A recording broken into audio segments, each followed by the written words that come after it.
ایمان لانے کے لیے قرآن کی ایک سورت کی ایک آیت ہی کافی ہے۔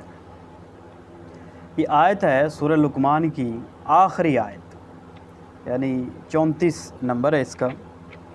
اس میں اللہ تعالیٰ نے 5 قسم کے علم کا ذکر کیا ہے۔ اللہ تعالیٰ نے فرمایا کہ بے شک اللہ ہی کے پاس قیامت کا علم ہے، وہی بارش نازل فرماتا ہے، اور جو ماں کے پیٹ میں ہے اس کو جانتا ہے۔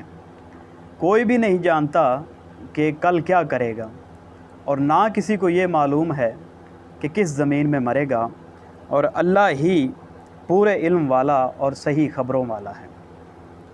اب اس ایک آیت میں 5 قسم کے علم کا ذکر کیا اللہ تعالیٰ نے، کہ قیامت کا علم، بارش کا علم، ماں کے پیٹ میں جو ہے اس کو جاننا، مستقبل کا علم اور موت کا علم۔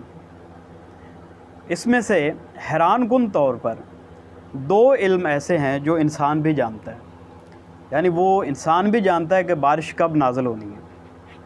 یہ ویدر پریڈکشن جو آج کی سائنس کی ترقی کی وجہ سے ہوئی ہیں، ہمیں پتہ چل جاتا ہے کہ پرسوں ترسوں بارش ہونی ہے، کتنے دن رہنی ہے، کس ٹائم پہ ہونی ہے، یہ انسان کو بھی پتہ ہے۔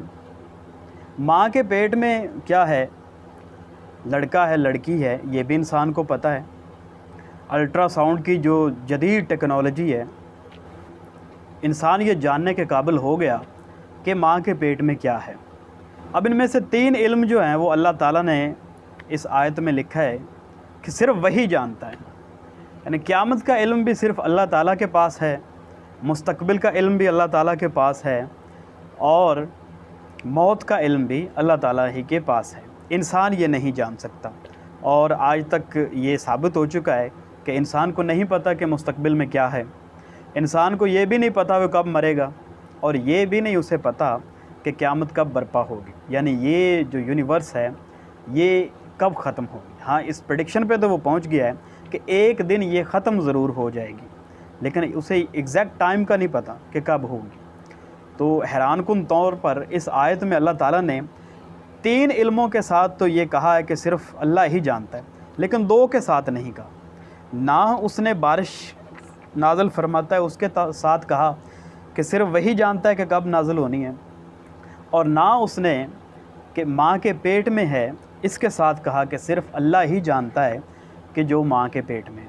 تو یہ آیت اللہ تعالیٰ کی حقانیت پر ایک مہر ثبت ہے کہ 5 علموں کا ذکر کیا، اور ان میں سے 3 کے بارے میں یہ کہا کہ صرف اللہ جانتا ہے، اور 2 کے بارے میں نہیں کہا۔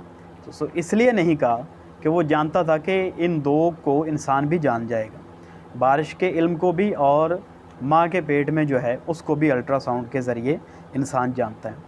تو یہ ایک آیت ہی آنکھیں کھولنے کے لیے کافی ہے۔ جو لوگ واقعی ہی غور و فکر کرتے ہیں، جن لوگوں کو واقعی ہی ضرورت ہے کہ ایسا سائن ملے، ایسی کوئی ایک نشانی ملے کہ وہ کسی صحیح راستے تک پہنچ جائیں، تو ان لوگوں کے لیے یہ ایک آیت جو ہے یہ کافی ہے۔ اگر اس آیت میں ان 2 علموں کے ساتھ بھی لکھ دیا جاتا کہ صرف اللہ ہی جانتا ہے کہ بارش کب نازل ہوتی، اور صرف اللہ ہی جانتا ہے کہ ماں کے پیٹ میں کیا ہے، تو یہ کتاب جو ہے، یہ قرآن مجید جو ہے، اس کو آپ غلط ثابت کر سکتے تھے، نعوذ باللہ۔ لیکن ایسا نہیں ہے، کیونکہ یہ کتاب اللہ تعالیٰ کی لکھی ہوئی ہے، اور وہی کامل علم والا ہے، اس کو پتہ تھا کہ انسان بارش کو بھی جانے گا اور ماں کے پیٹ میں جو ہے اس کو بھی جانے گا۔ تو اس لیے ان 2 علموں کے ساتھ اس نے یہ لفظ نہیں لگایا کہ صرف وہی جانتا ہے۔ تو قرآن مجید میں غور و فکر کریں، اللہ تعالیٰ آپ کو ہدایت دے، آپ کو سیدھی راہ تک لے جائے۔